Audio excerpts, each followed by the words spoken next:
لیکن پہلے ذرا ہم لیتے ہیں لانگ مارچ، کیونکہ لانگ مارچ بھی جڑا ہوا ہے۔ اس کی وجہ یہ ہے کہ ارشد شریف صاحب کا قتل، میرے بھائی کا قتل جو ہے اور ان کی شہادت جو ہے، بہیمانہ قتل، وہ اس کے لیے مختلف قسم کی ایک باقاعدہ طور پہ غلیظ ترین نیریٹو بنانے کی کوشش کی جا رہی ہے، غلیظ ترین نیریٹو فیڈ کیا جا رہا ہے اور اس سے توجہ ہٹانے کی کوشش کی جا رہی ہے، دھمکیاں دی جا رہی ہیں اور الزامات لگائے جا رہے ہیں، اور قتل بھی ہمارا، شہید بھی ہمارا،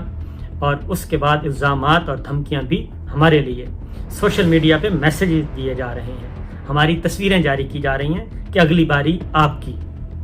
تو ذہن میں رکھیے گا،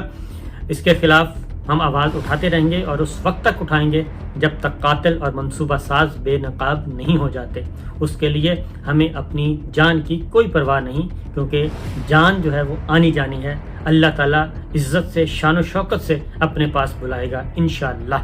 اور اللہ تعالیٰ ہمارا اپنے